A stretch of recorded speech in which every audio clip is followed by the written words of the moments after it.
실패의 자리에 세워진 은혜라는 제목으로 하나님 말씀 함께 나누도록 하겠습니다.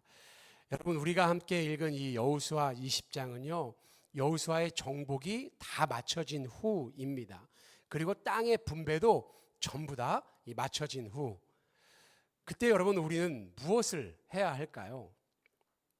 여러 가지 할 일이 얼마나 많겠습니까? 집도 져야 하죠. 그리고 관공서도 만들어야 하고요. 할 일이 너무나도 많을 겁니다. 이제 시작이니까 기대하는 마음으로 여러 가지를 준비할 수 있습니다. 그런데 하나님께서 그 모든 것보다 먼저 한 가지를 준비하라라고 말씀하십니다. 가장 먼저 챙기신 것이 있어요. 그것이 오늘 본문 2절 말씀에 나와 있어요. 이스라엘 자손에게 말하여 이르기를 내가 모세를 통하여 너희에게 말한 도피성들을 너희를 위해 정하라. 전쟁이 끝나고 땅도 나눈 후에 하나님께서 하신 것은요, 도피성을 세워라라는 말씀이었다는 것입니다. 그리고 그 도피성이라 이름 붙여진 성은요, 24시간 개방되어 있어야 합니다. 도피성은 이런 경우를 위해 만들어졌어요. 이 신명기 19장을 보면요, 한 장면이 나오는데 두 사람이 함께 산으로 나무를 패러 갔습니다. 그런데 나무를 패다가 도끼 날이 휙 날아가 버린 거예요. 그래서 같이 나무를 하러 갔던 누군가의 머리에 맞았습니다. 그 사람이 거기서 죽게 되었어요. 여러분, 이런 경우에 오늘날에는 이것을요, 과실치사라고 부릅니다. 그런데 여러분, 고대 사회에서 이 과실치사가 과연 적용이 됐을까요? 아니었을 겁니다. 고대 바벨로니아 법전으로 알려진 함무라비 법전에 보면요, 이런 법이 있어요. 우리가 잘 아는 법이죠. 눈에는 눈, 이에는 이라는 법입니다. 이게 무슨 법입니까? 남의 눈을 멀게 하면요, 내 눈도 멀어야 된다라는 거예요. 내가 남의 뼈를 부러뜨리면요, 내 뼈도 부러져야 한다라는 거예요. 너무 잔인한 복수법이 아닙니까? 라는 생각이 들기도 합니다. 그런데 사실 이 법은요, 생각보다 굉장히 훌륭한 의미를 가지고 있어요. 여기에 담긴 정신은 뭐냐면요, 네가 당한 것 그 이상은 갚지 말아라 입니다. 복수를 허용하는 것이 아니라 복수의 한계를 명확하게 정하는 법이죠. 우리 창세기 34장을 보면요, 야곱의 딸 디나가 세겜 땅에 갔다가 이 욕을 당합니다. 그 소식을 들은 디나의 오빠들이 흥분해서 달려갑니다. 그리고 여러 가지 꾀를 써서 결국 어떻게 합니까? 그 세겜을 쑥대밭을 만들어 버리는 거예요. 당시 고대 사회에는 이렇게 개인의 원한이나 작은 문제가 번져서요, 한 마을이나 민족이 없어질 때까지 싸우는 일들이 굉장히 자주 일어났다라는 거예요. 굉장히 감정적이죠. 이것을 동해보복법이라고 부릅니다. 내 잘못은 반드시 나에게 돌아온다. 그러니까 여러분, 이 법 때문에요, 우리가 무언가를 행하기 전에 두 번, 세 번 생각하게 되는 거예요. 아, 내가 행한 대로 나에게도 똑같이 돌아오겠구나. 이것이 다시 한번 생각하게 만드는 계기가 되어준다라는 것이죠. 그런데 여러분, 이스라엘에는요, 이것보다 더 강력한 관습이 있습니다. 내 친족 중에 누군가 해를 입거나 죽으면요, 그 가족에게는 그 가해자를 찾아가서 배상과 책임을 물을 권리가 주어진다라는 거예요. 죽은 자의 형제, 아들은요, 가해자를 찾아가서 책임을 요구하는 거예요. 여러분, 살인의 경우는 어떻게 해야겠어요? 그도 내 가족이 당한 것과 똑같이 죽여야 합니다. 이것을 고엘, 피해 보복자 제도라고 부릅니다. 그런데 여러분, 한번 생각해 보세요. 사이좋게 나무를 하러 갔어요. 의지하는 사이였습니다. 그런데 정말 부지 중에 도끼날이 날아가서 상대방을 해하게 된 거예요. 내 친구를 내 손으로 해하게 됐습니다. 그것만으로도 충분히 여러분 괴롭잖아요. 정말이지 죽이려는 의도는 없었습니다. 그런데 그의 가족이 나를 향해서 두 눈을 부라리면서 도끼를 들고 쫓아오는 거예요. 너도 죽어봐. 막 달려옵니다. 그때 여러분, 이 사람에게 정신이 있겠습니까? 없죠. 물론 이 사람이 잘못한 건 있어요. 도끼질 하기 전에 점검을 잘 했어야죠. 그런데 억울하기도 하다라는 거죠. 내가 저 친구를 왜 해야겠습니까? 이런 변명을 할 새도 없습니다. 그는 한순간에 살인자가 되었어요. 그런데 여러분, 동시에 그 상황을 면밀히 살펴보면 억울한 피해자이기도 합니다. 그런데 변명할 틈이 없어요.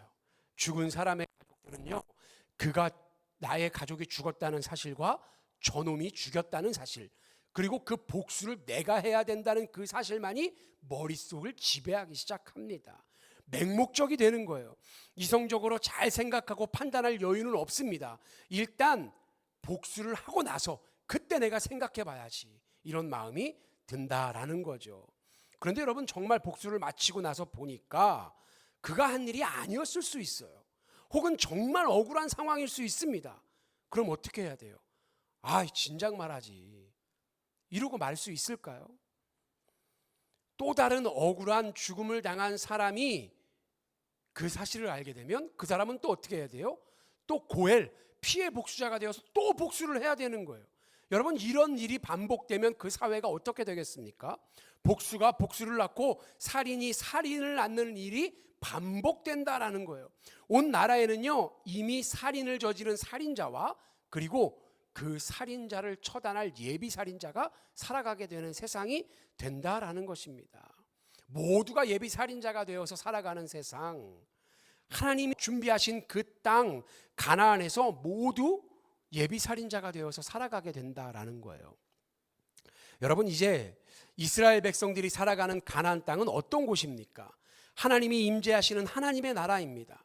하나님은 어떤 속성을 가지고 계세요? 사랑의 하나님이세요. 그런데 그 사랑의 하나님이 주신 그 은혜의 땅에서 서로 사랑하고 이해하고 용납하고 평화롭게 살아가는 것이 하나님의 뜻이라는 거예요. 그래서 하나님은요, 가나안의 정복과 땅의 분배가 끝나자마자 모세에게 말씀하셨던 그 도피성 제도를 여호수아로 하여금 실현하게 하신 거예요. 가장 먼저 그것을 시키셨습니다. 도피성은 이스라엘 전역에 6개가 있어요. 레위 지파에는 땅이 분배되지 않았죠. 대신 온 이 가나안 땅에 48개의 성읍이 주어졌습니다. 그 중에서 요단강을 중심으로 동편의 3개, 서편의 3개의 도피성을 만들도록 하셨습니다. 그런데 여러분, 이 도피성을 만들 때 중요한 2가지 원칙이 있어요. 한 가지는요, 이스라엘 땅 어디에서 살고 있든지 간에 내가 최선을 다해서 숨이 턱끝까지 차는 그런 속도로 달려간다면 하루 안에 도착할 만한 거리에 그 도피성이 마련되어 있어야 했습니다. 가까운 곳에, 내 삶에 가까운 곳에 언제든지 원하면 갈 수 있는 그곳에 배치되어야 했다라는 것입니다. 그리고 또 한 가지가 있는데, 이 신명기 19장에 보면 모세에게 도피성에 관한 말씀을 하시면서 3절에 내 하나님 여호와께서 내게 기업으로 주시는 땅 가운데에서 길을 닦고라는 이 구절이 있습니다. 이런 말씀이 나오는데, 도피성으로 가는 그 길목을 넓고 깨끗하게 하라는 말씀입니다. 언제라도 빠르게 달려갈 수 있도록 준비시켜 놓아라. 그리고 여러분, 유대 전승에 나오는 이 미시나를 보면요, 갈림목마다, 그러니까 길이 갈라지는, 도피성으로 가는 길이 헷갈리는 곳마다 표지판을 세워서요, 미클랏이라고 적어놓게 되어 있었습니다. 도피성으로 가는 길이라고 친절하게 알려주는 표지판이 갈림길마다 있었다는 것입니다. 도피성까지 가는 그 길은 잘 정비되어야 하고 누구나 찾아갈 수 있어야 하고 신속하게 도착할 수 있어야 됐습니다. 하나님은요, 도피성을 만들어라 여기서 멈추지 않으시고 한 죄인을 살리시기 위해서 아주 구체적으로 그곳에 이르는 길까지 철저하게 준비하도록 하셨다는 것입니다. 그래서 사람들은요, 길거리를 지날 때마다 그 미클랏, 도피성으로 가는 길이라는 큰 표지판을 볼 때마다 내가 실수해도, 내가 낭망하고 어려운 상황이 찾아와도 내가 피할 곳이 한 군데는 있지. 그 도피성, 그것을 볼 때마다 그렇게 기억할 수 있었다는 것입니다. 한 사람의 죄인을 살리시기 위해서 하나님께서 나를 위해 그런 준비를 해주셨지, 하나님은 그 약자를 사랑하는 분이시지라는 것을 늘 깨달을 수 있게 되었습니다. 삶의 안정감을 느끼게 되었다는 것이죠. 또한 복수의 뒤에서 복수의 칼날이 나를 쫓아오는 그 가해자는 어떻습니까? 도망치는 사람이 여러분 눈앞에 뭐가 보입니까? 보이지 않죠. 공포에 질립니다. 다리가 떨립니다. 어디로 가야 할지 판단이 서지 않습니다. 그때 눈앞에 보이는 것이 표지판이라는 거예요. 그 표지판만 따라가면 안전할 수 있습니다. 야, 내가 이리로 가면 이제 쉴 수 있구나, 안전할 수 있구나, 평안을 누릴 수 있구나 라는 생각이 그 표지판을 통해서 알게 되었다라는 거죠. 일단 도피성에 들어가면요, 피해 보복자 고엘은 들어올 수 없습니다. 누군가에게는요, 숨을 돌릴 시간이 주어지는 거예요. 변명할 수 있는 시간이 생기고, 여러분 복수하려고 했던 그 사람은 어떨까요? 그 분노의 시간 가운데 내가 생각할 수 있는 잠깐의 여유가 생깁니다. 조금씩 감정을 추스를 수 있게 되는 거예요. 격해진 감정으로 인해서 또 다른 실수가 반복되는 것을 막을 수 있는 그 시간이 그에게 주어지는 것입니다. 여러분, 그래서요, 오늘 본문 2절은 그 도피성을 이렇게 이야기해요. 너희를 위한 도피성이다 라고 말씀하고 있다라는 거예요. 살인자만을 위한 도피성이 아닙니다. 너희 모두를 위한 도피성이다 라고 말씀하고 계시다라는 거예요. 여러분, 살아가다 보면서 실수 안 하는 사람이 누가 있습니까? 작은 오해가 큰 다툼이 되고요, 감정이 앞서면 이성은 다 힘을 잃어버립니다. 그러려는 것이 아닌데 나도 모르게 상처 주는 일들, 그리고 상처받는 일들이 생기죠. 그 악순환을요, 하나님이 끊어주시겠다라는 거예요.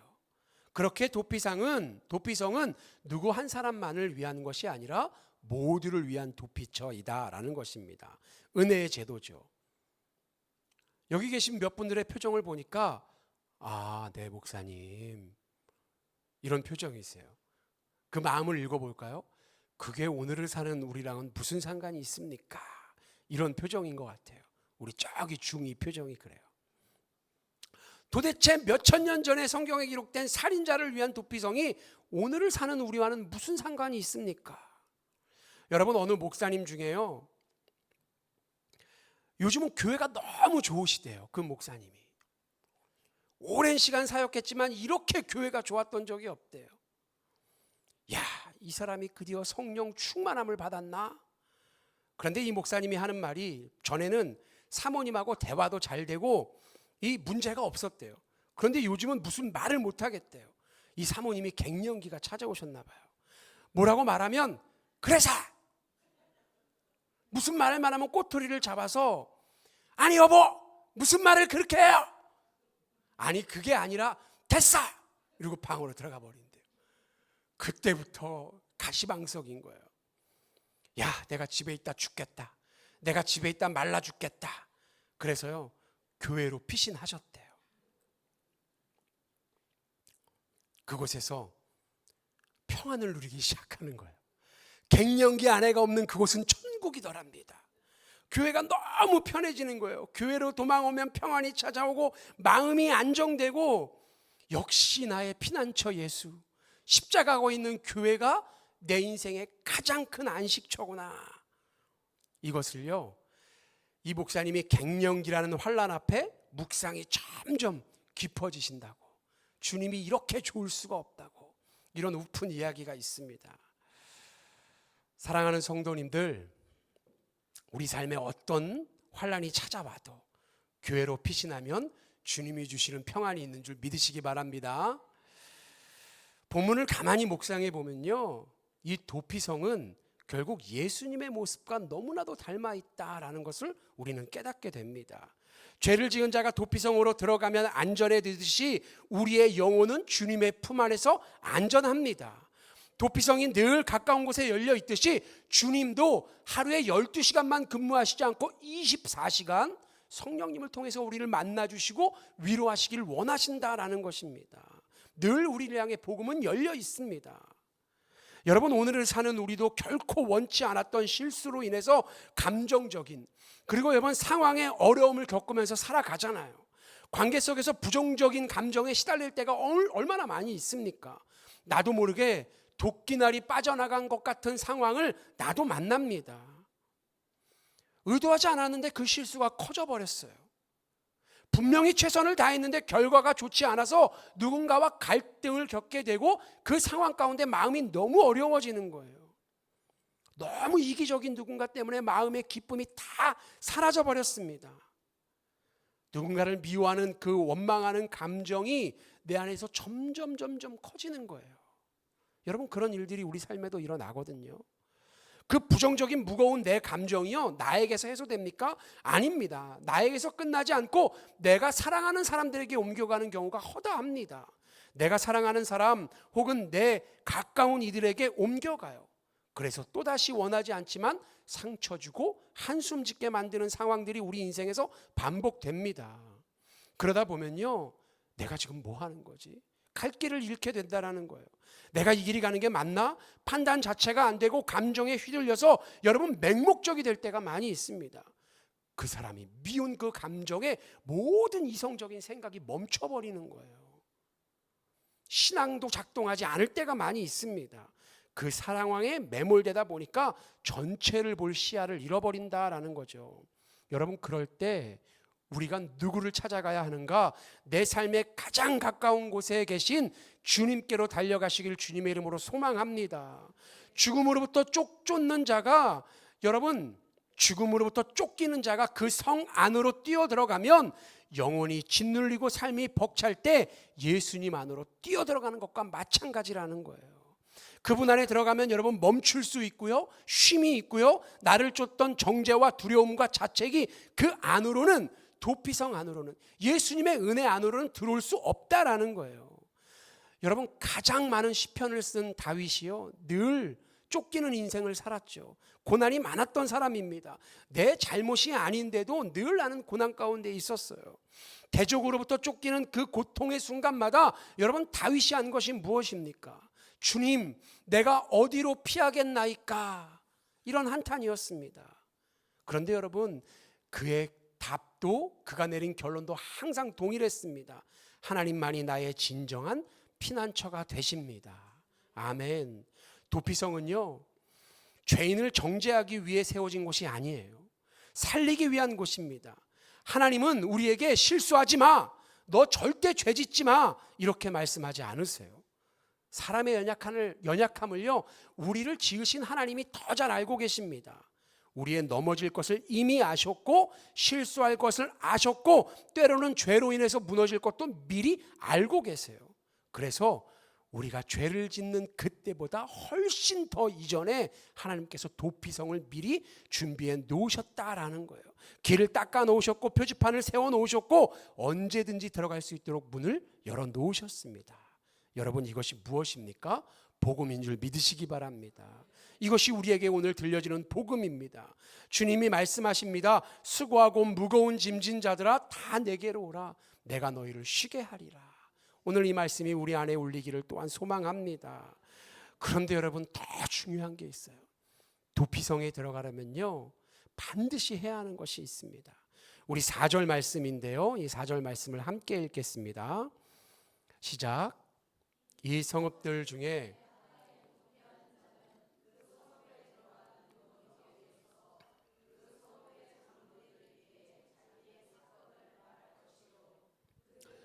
성읍을 받아들여 한 곳을 주어 자기들 중에 거주하게.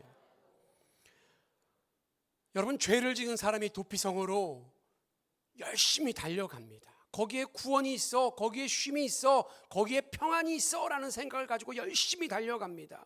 그런데 여러분, 보호를 받으려면요, 그는 그 성읍에 들어가기 전 그 성문 앞에서 반드시 해야 되는 한 가지가 있어요.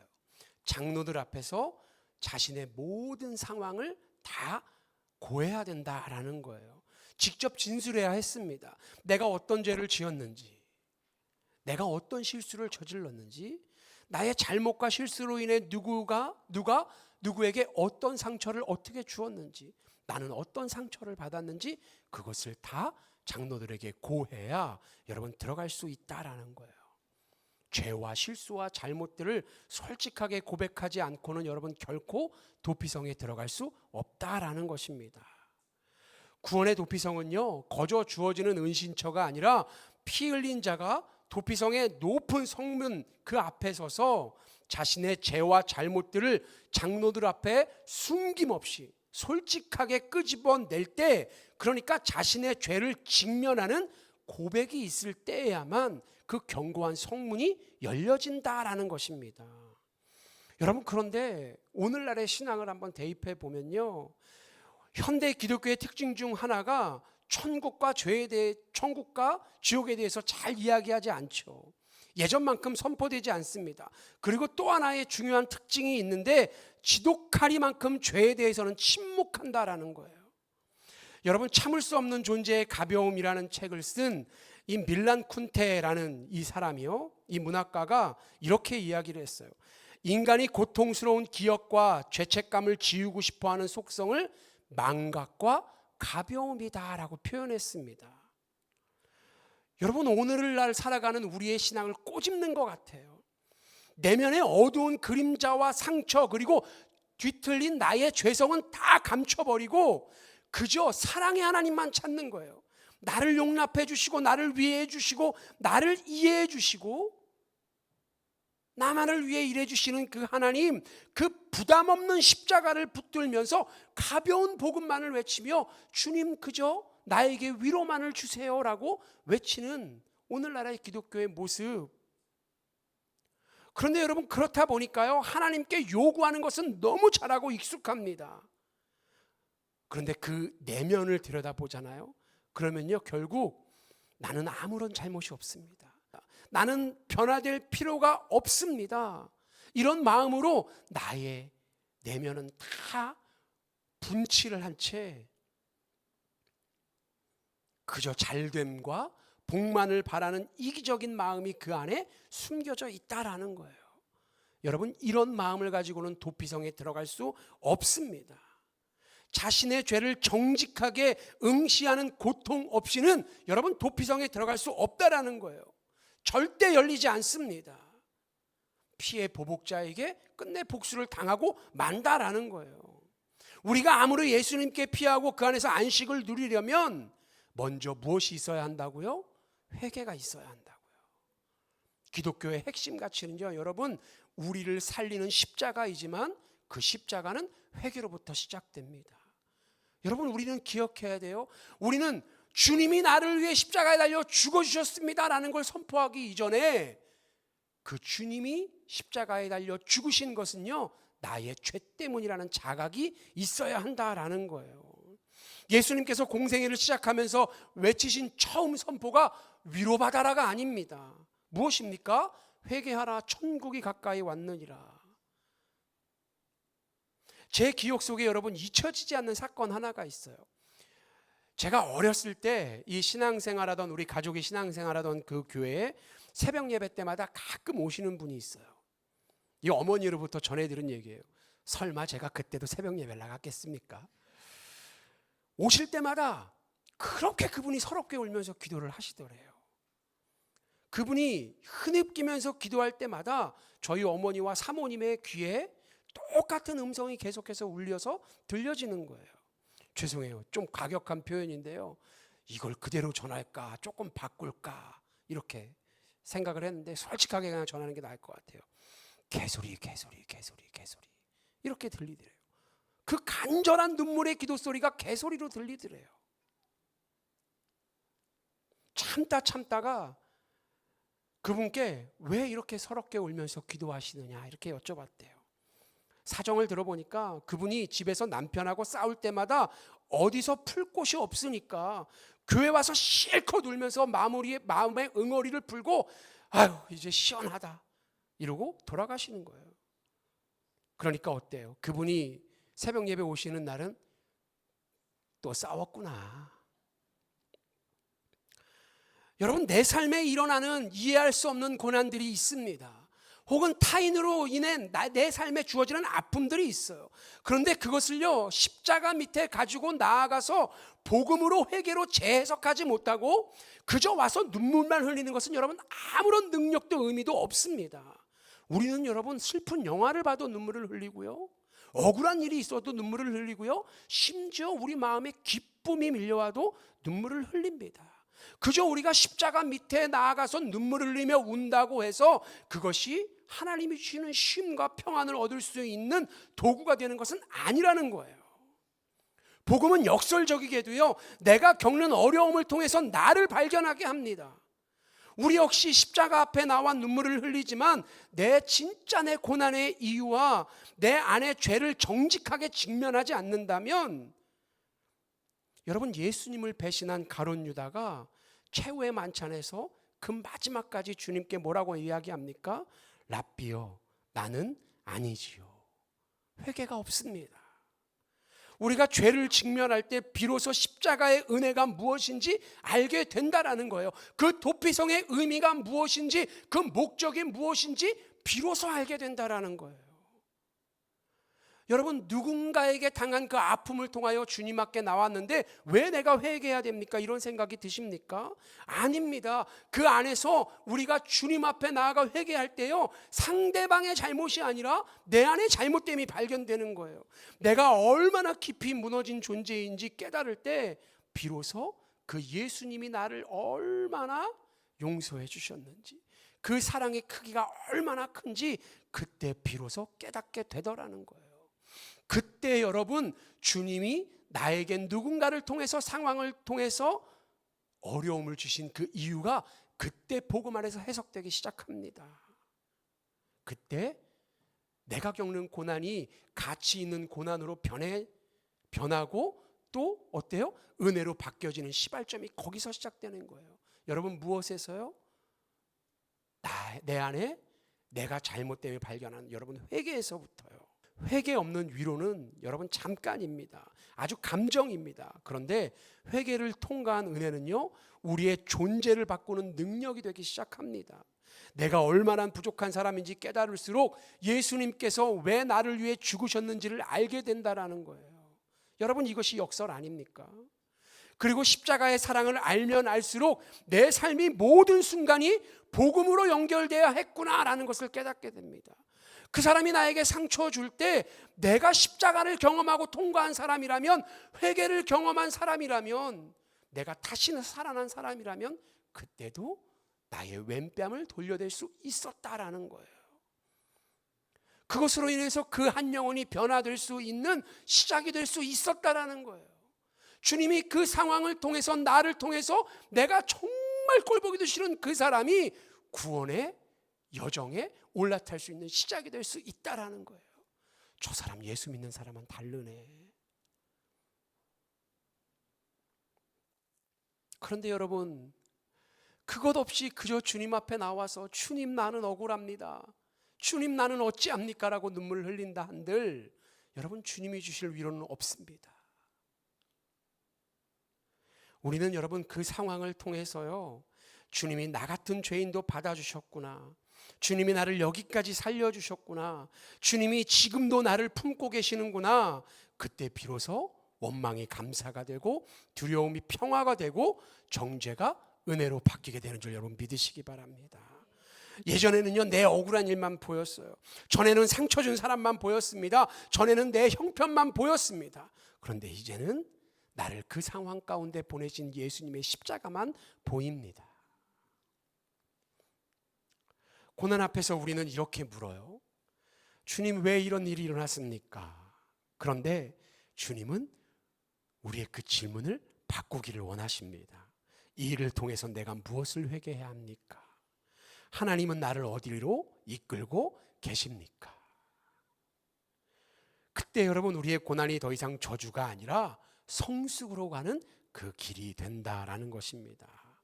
여러분, 아까 말한 그 목사님이, 오해하지 마세요, 저는 아니에요. 우리 사모님은 갱년기도 아니에요. 아내와의 관계의 어려움을 다 갱년기 탓으로 돌렸는데 십자가 앞에 서 보니까, 묵상해 보니까, 기도하다 보니까 그동안 아내가 자신을 얼마나 용납해주고 참아주고 사랑해줬는지 그것이 여러분 깨달아지기 시작하더래요. 여러분, 그 순간 아내가 바뀌었습니까? 아닙니다. 상황이 바뀌었습니까? 아닙니다. 그런데 한 사람이 바뀌었어요. 누가 바뀌었습니까? 십자가 앞에 나아간 그 사람이 변화될 수 있었다라는 거예요. 그 목사님이 그 안에서 내 잘못과 내 죄를 뉘우치기 시작하는 거예요. 그러면서 어때요?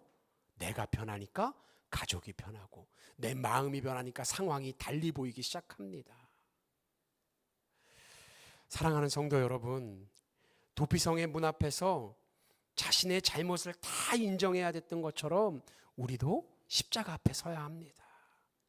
여러분, 우리에게 없어진 우리 신앙에서 결핍된 것은 진정 회개가 아닌가? 우리는 이 시간 돌아봐야 합니다. 남의 죄를 보기 전에 내 안의 죄를 먼저 보고, 남의 허물을 들추기 전에 내 안의 연약함을 먼저 인정해야 합니다.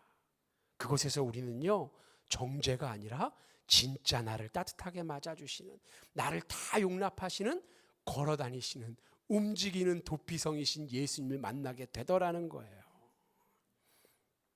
그곳에서 우리는 심판이 아니라 용서를 만나게 되는 줄 여러분 믿으시기 바랍니다.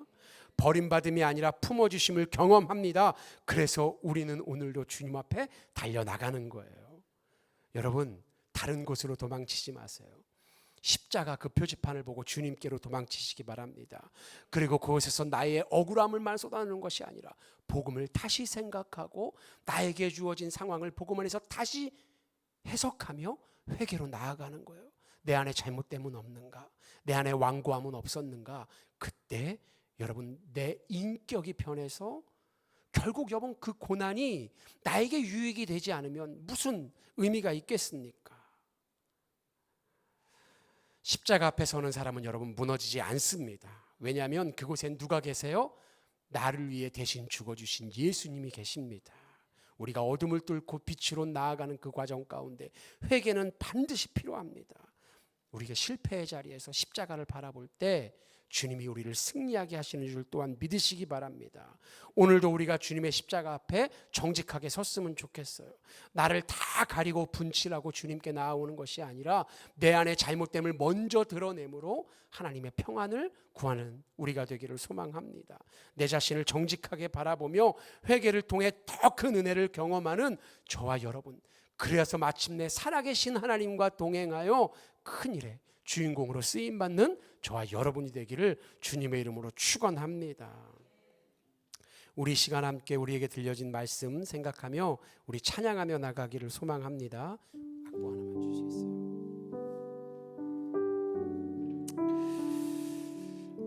우리 찬양할 때 여러분 정결한 마음 나에게 주옵소서. 주님, 내 안에 나는 가리고 상황만 탓하는 내가 아니라 정직하게 나의 내면을 들어봐 복음으로 재해석되는 우리 인생 되게 하여 주옵소서. 우리 이 고백과 함께 우리 함께 찬양하며 나아갑니다. 우리 정결한 마음 주시옵소서. 함께 찬양합니다.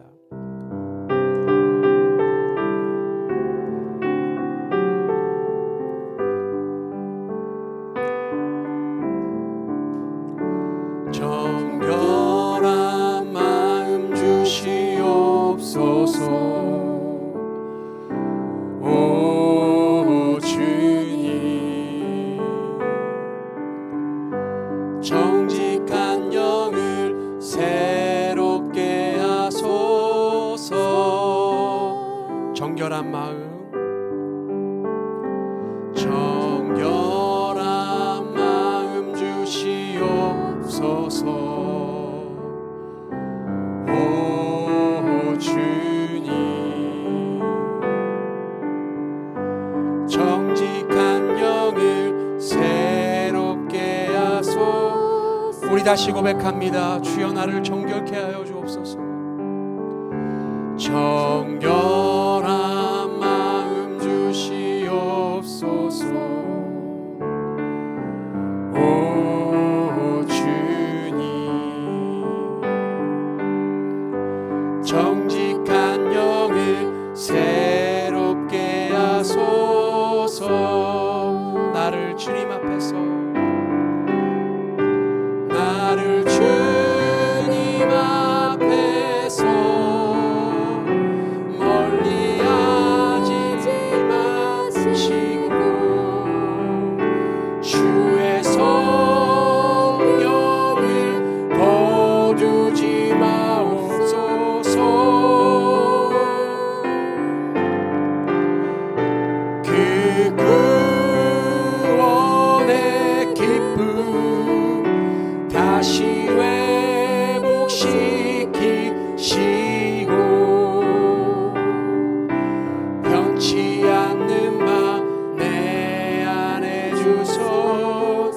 나를 주님 앞에서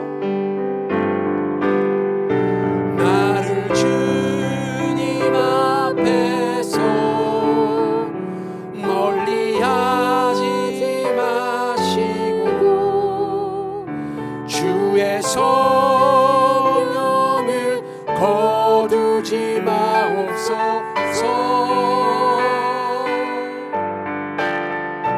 그 구원의 기쁨 다시 회복시키시고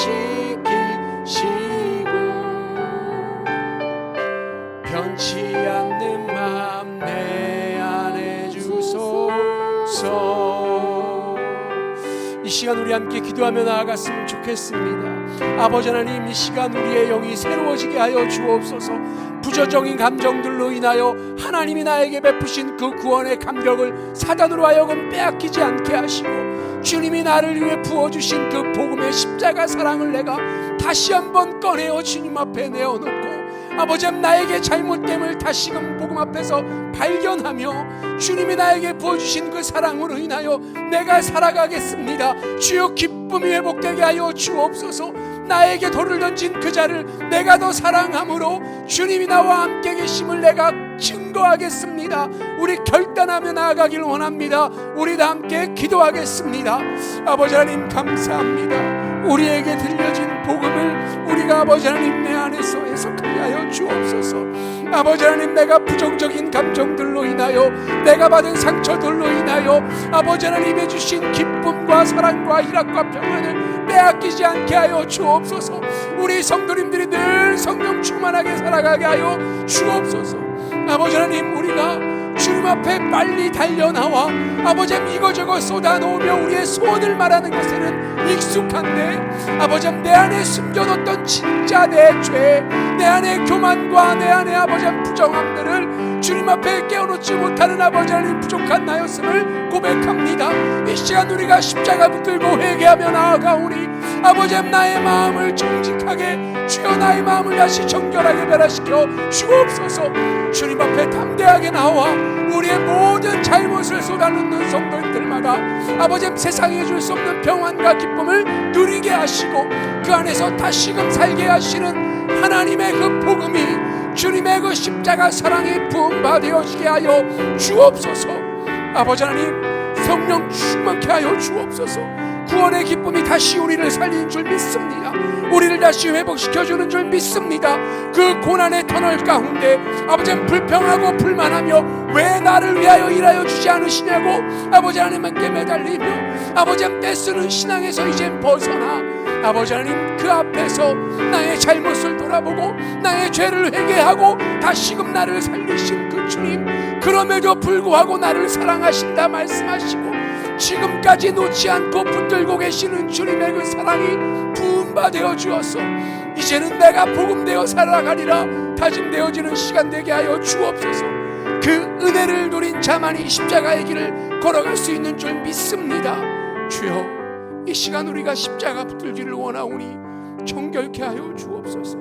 진실하게 회개하는 자들마다 아버지 평안으로 갚아주시고 위로하여 주시고 다시금 우리의 삶의 자리에서 십자가를 바라보며 믿음의 발걸음을 걸으며 복음 전도자로 살아갈 수 있는 힘과 능력을 더하여 주옵소서. 거룩하신 하나님 아버지, 오늘 말씀을 통해 우리의 모습을 비추어 보게 하시니 감사합니다. 우리는 그동안 죄를 외면한 채 위로만을 구하고 은혜만을 말하며 정작 우리의 죄를 주님 앞에 내려놓지 않았던 그 모습이었음을 고백합니다. 도피성의 문 앞에 서서 자신의 죄를 숨김없이 드러내야 했던 것처럼 이 시간 우리의 마음을 열어 주님 앞에 정직하게 나아가게 하여 주옵소서. 눈물로 감정을 쏟아내는 것이 아니라 진실한 회개로 주님께 돌아가게 하시고 우리의 죄를 직면하는 용기를 허락하여 주옵소서. 주님, 우리의 삶에 찾아오는 이해할 수 없는 고난과 아픔 속에서도 원망하거나 피하는 것이 아니라 그 속에서 하나님을 찾고 우리의 자신을 돌아보는 믿음을 허락하여 주옵소서. 회개하는 자를 외면하지 않으시고 오히려 품으시고 살리시는 주님의 은혜를 오늘 우리가 깊이 경험하기를 원합니다. 우리의 도피성 되시는 예수 그리스도께 날마다 나아가 그 안에서 참된 용서와 회복과 새 삶을 누리게 하여 주옵소서. 이 모든 말씀 우리를 살리신 우리 주 예수 그리스도의 이름으로 기도드립니다.